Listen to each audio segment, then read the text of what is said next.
व्यक्ति के दो बेटियां थी, ध्यान से सुनना, बहुत अच्छी कथा है, परोपकार की कथा है, ध्यान से सुनना। एक बेटी थोड़ी आलसी थी, कड़क थी, क्रोधी थी, और दूसरी बेटी सॉफ्ट थी, बड़ी आसान थी, घर के काम करती थी। एक भाई था, वो जो एक बेटी थी ना सॉफ्ट वाली, वो बहुत दयालु थी, मां के साथ काम में हाथ बटाती थी।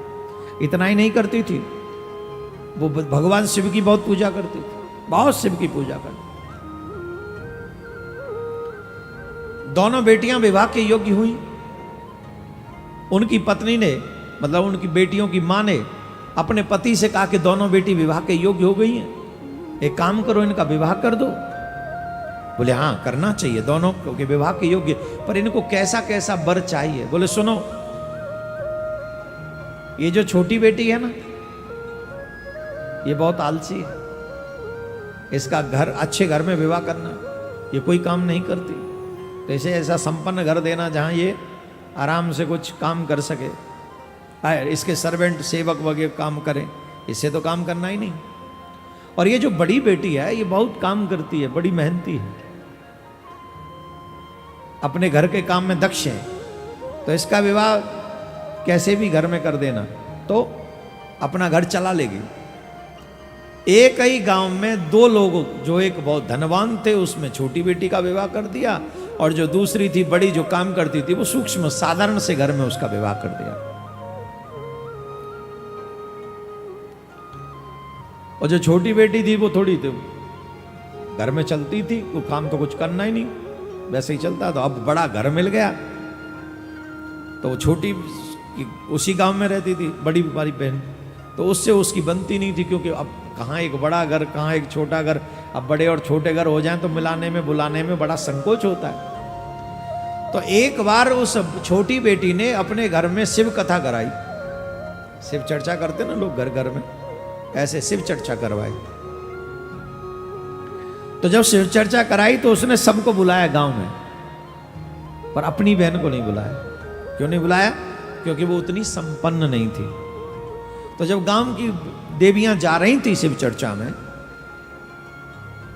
तो उन्होंने पूछा तुम नहीं चल रही हो? बोले कहां? कि तुम्हारी बहन के यहां पर शिव चर्चा है। अच्छा मेरी बहन के यहां शिव चर्चा? बोले हाँ, पर मुझे बुलाया नहीं। बिना बुलाए कैसे जाऊं?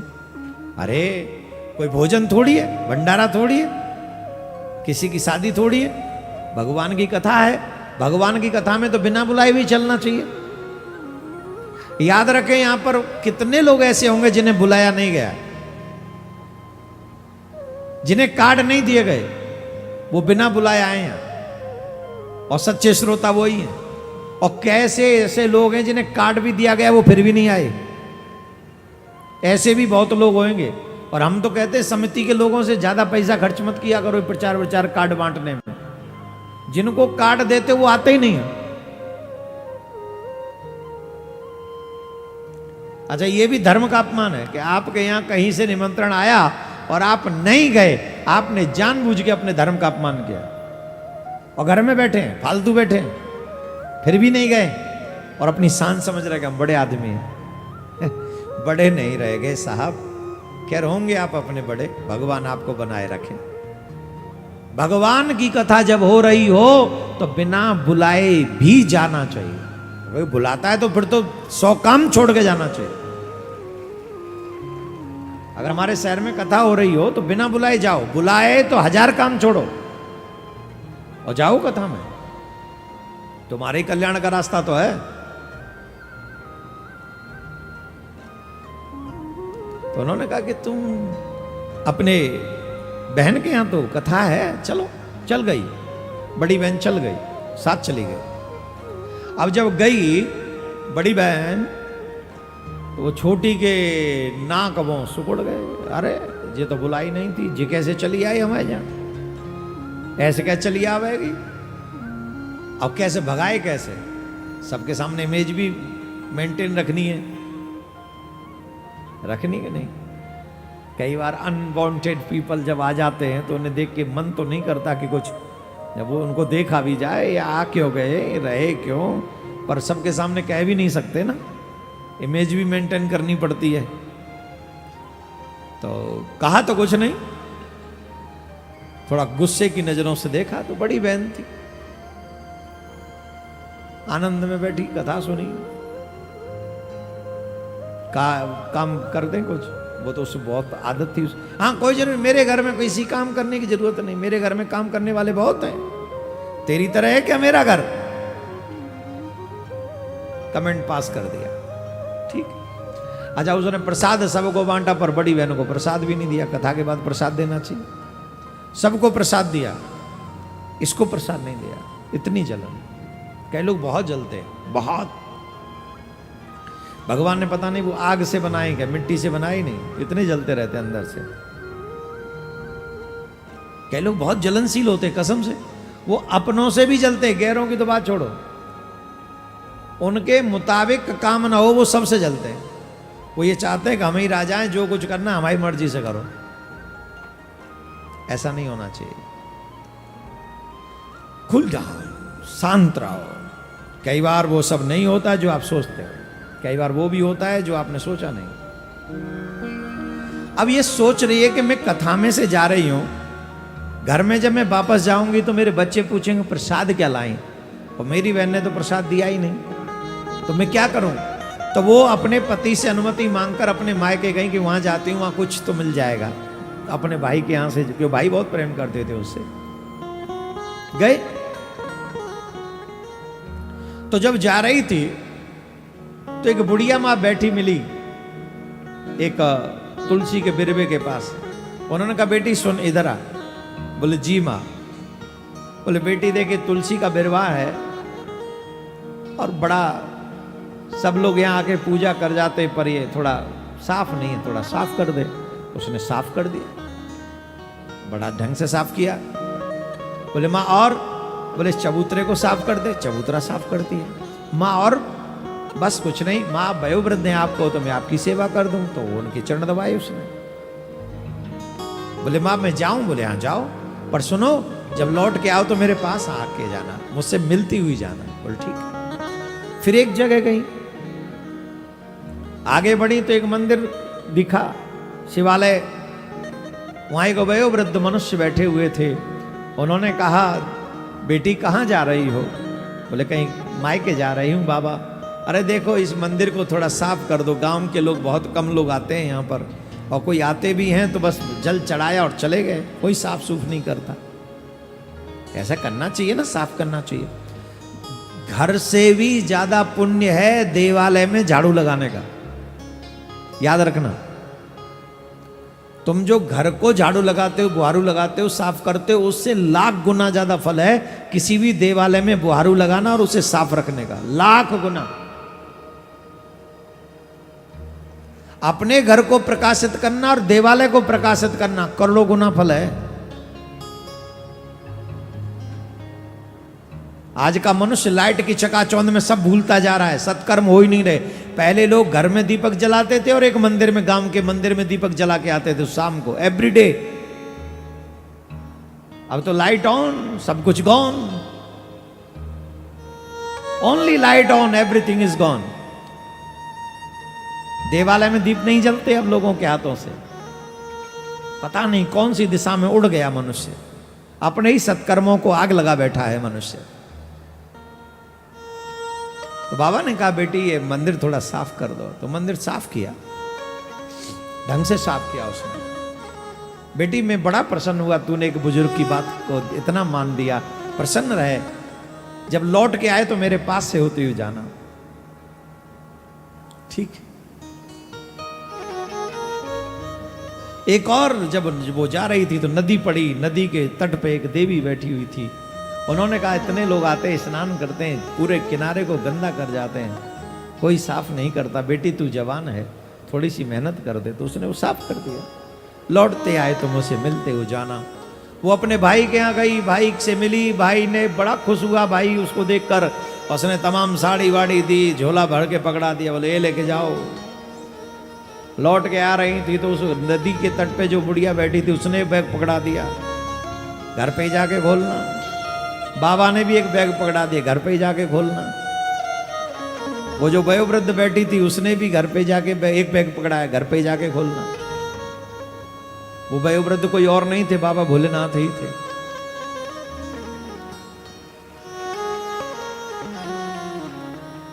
वो जो तुलसी के आगे बैठी कोई और नहीं थी, साक्षात तुलसी माँ थी। और गंगा के तट पर मिली हुई देवी कोई और नहीं, साक्षात गंगा माँ थी। और तीनों ने ऐसे भर भर के बैग दिए, किसी में खाद्य पदार्थ इतने थे जो कभी समाप्त न हो। एक बैग में शंकर भगवान ने ऐसा बैग दिया, उसमें इतना रत्न था, इतना धन था कि जितना चाहे खर्च कर लो कभी खत्म होने वाला नहीं, ऐसा बैग दे दिया बाबा भोले बाबा ने। तुलसी माँ ने भी खूब सुहाग की सामग्रियां भेजी उसके, कितनी भी धारण करो कभी समाप्त नहीं होगी। ऐसी भाई ने भी साड़ी वाड़ी जो बहन को देते खूब बढ़ चढ़ के उसने दिया। अच्छा, वो एक ही यात्रा में वो इतनी धनवान हो गई, उसको लगा ये तो मैंने शिव कथा सुनी है, ये उसका प्रभाव है, और इसका प्रभाव है तो मुझे शिव कथा सुननी चाहिए। एक बात ध्यान से सुनो, जितने लोग यहां पर बैठे हो, तुम भाग्यवान हो जो हर दिन आए हो, घर छोड़ कर आए हो। तुम्हें बाबा क्या नहीं दे सकते, तुम सोच नहीं सकते बाबा तुम्हें इतना दे सकते। और कार्यकर्ता लोग रेडी रहो, तुम लोग, तुम्हारा भाग्य बदलने वाला है। जिन लोगों ने यहाँ बुहारू लगाई है, जिन लोगों ने यहाँ झाड़ू लगाई है, जिन लोगों ने जल साफ किया है, जिन लोगों ने मंच साफ किया है, जिन लोगों ने बाबा को सर पे विदा किया है, याद रखना तुम्हारा भाग्य बदलने वाला है।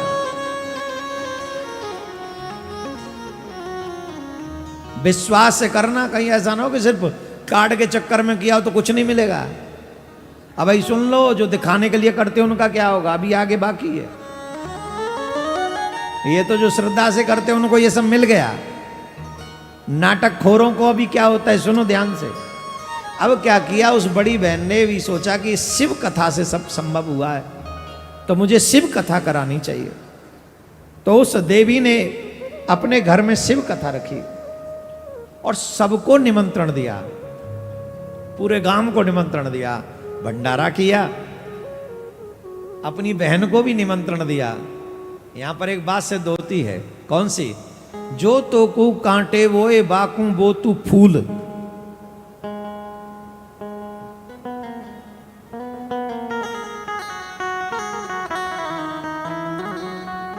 जो तो को कांटे वो ए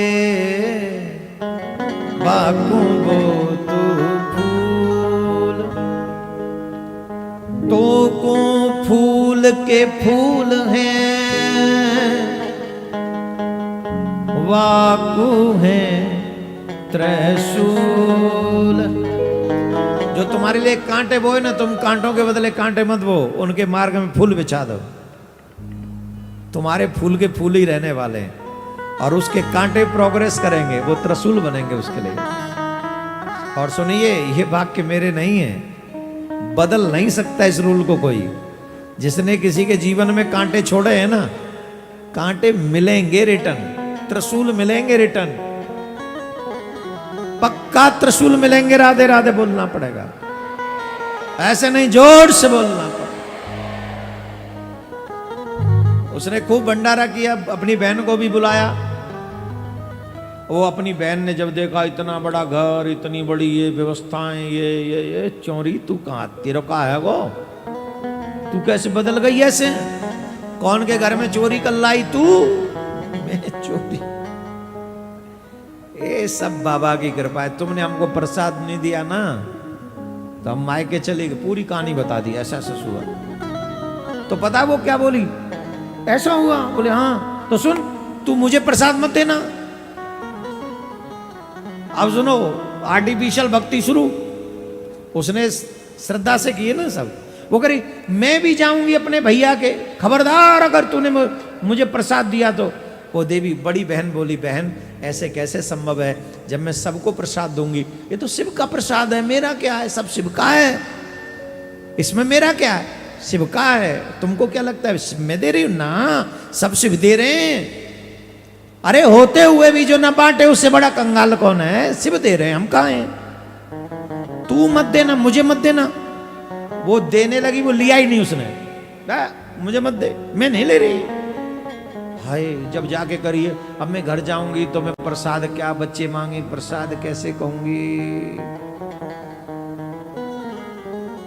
भैया के यहाँ चलती हूँ, वहीं से कुछ लाऊंगी। चल दी भैया के यहाँ, तो एक बुढ़िया माँ मिल गई वहीं तुलसी के पास। अरे बेटी ने क्या, तुलसी के बिरवाए साफ कर जा। बुढ़िया तेरे हाथ टूट गए, मैं कोई तेरी नौकरानी लग रही हूं। जब मैं करूंगी या साफ तेरे हाथ ना है। चली गई, बाबा मिले आ गए।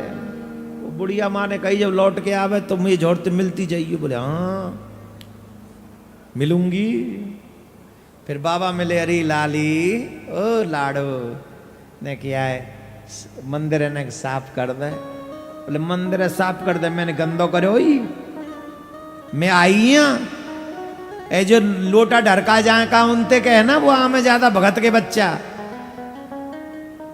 वहां में भगत के बच्चा जल चढ़ा जाए, फूलन ने फैला जाए, अगरबत्ती जरा जाए, जो कि कभी जरानी ना चाहिए। धूप बत्ती जरानी चाहिए, दीपक जराना चाहिए। अगरबत्ती कौन कह के मर गो कि अगरबत्ती जराओ, कौन है कही अगरबत्ती जराओ। तो बोले बाबा मैंने एक मंदिर गंदो कर दियो जो मैं साफ करूं। बूढ़ो है रो पर चलती ने फिर रोग रोग के मंदिर साफ करवा रहा। बता, चली गई आगे। नदी पे वो देवी मिली, बहना अरियो लवाड़ो मेरी बच्ची आए के न क्या न किनारे साफ कर दे। बोले अम्मा ते छोरी ना है, उनते साफ करवा ले, ते नौकर लग रही हूं। जट चली गई। रात में पहुंची, भैया ने कही भैया बहन आई है। बोले हाँ सवेरे आई हो। और सवेरे बोली मैं जा रही हूं। भैया ने कही जा। वो आई वाह तो तेने बैग बैग दिए, वहां तो तेन बड़ी चीज दई। बोले वो आए के काम करे, वो आए के सबसे प्रेम करे। जब वो घर में आवे ना तो अपनी भाभी को हाथ भी बटावे। तू आए के महारानी की तरह पलंग तो रहे, कौन देगा तू है। लड़के भैया ते लड़ाई, अच्छा तू तो ऐसा है, तू तो ऐसा है, तू अपनी बहन ते जुबान लड़ावे, तू अपनी बहन को भी आदर ना करे है, तुम्हें कौन देखेगा, तुम्हारे यहाँ कौन आवेगा। जब तक मैया जिंदी है जब तक आ रही हूं मैं तो, नहीं तो मैं तो कबू तुम्हारे मुँह ना देखूं। लौट के आ रही थी, तो जब लौट के आ रही थी तो एक वो मैया जो मिली उसने भी बैग पकड़ा दिया, वो घर में खोलना। बड़ी खुश हुई, बोले कि नदी साफ नहीं करी फिर भी बैग पकड़ा दिया क्या। बाबा मिले, उसने बैग पकड़ा दिया, बोले घर में ही खोलना। देवी मिली, उसने भी बैग पकड़ा दिया, बोले घर में ही खोलना। वो जो नदी के तट पे थी वो गंगा मैया थी साक्षात। मंदिर पे बाबा भोलेनाथ थे साक्षात। तुलसी पे साक्षात तुलसी महारानी बैठी हुई थी। और उन तीनों ने जब इसे बैग पकड़ाया और इसने जाके घर में खोला तो सारे बस क्योले क्योले थे, उसमें कुछ नहीं था, मात्र क्योले, काले क्योले। उन्हीं बैगों में उस पहली वाली बड़ी बहन को सुख संपत्ति, धन संपदा, अन्न धन सब मिल गया और इसे कुछ नहीं मिला। क्यों नहीं मिला? क्योंकि ये नकली भक्ति कर रही है। इसके जीवन में क्योले ही क्योले हैं। उसके जीवन में क्यों सुख संपत्ति आ गई? क्योंकि उसने कुछ भी दिखावे के लिए नहीं किया। मैं जो कार्यकर्ताओं को कह रहा था कि तुम्हें सब कुछ मिलेगा, क्यों कह रहा हूं? क्योंकि ये निस्वार्थ भाव से यहां सेवा कर रहे हैं। और जब हम समाज में कोई छोटा काम करें तो अच्छे सामाजिक लोग उसे इग्नोर नहीं कर सकते। तो हम परमात्मा के आगे जब कोई अच्छा काम करेंगे तो परमात्मा इग्नोर कैसे करेगा? बताओ जरा। आप लोगों का एक एक सेकंड अनमोल है। अगर निस्वार्थ भाव से आपने कथा सुनी है तो आप विश्वास कीजिए तुम्हें बहुत कुछ मिलेगा। लेकिन शर्त इतनी है, विश्वास करो। क्यों? क्योंकि विश्वासम फलम दायकः, विश्वास ही फल देने वाला है। इन दोनों बच्चियों की ये कथा तुम्हें सिखाती है कि अगर तुम दूसरों की सेवा करोगे। अब उसे नहीं पता था ये शिव जी हैं, उसे नहीं पता था ये तुलसी माँ है, उसे नहीं पता था ये गंगा माँ है। मालूम था क्या? बोलो। जोर से बोलो, मालूम था क्या? अरे बोलो। हमारे तुलसीदास बाबा कहते हैं, तुलसिया संसार में सब सो मिलिए जाए, ना जाने किस रूप में नारायण मिले जाए। ना जाने किस रूप में, न जाने कब भगवान मिल जाए, कौन जाने।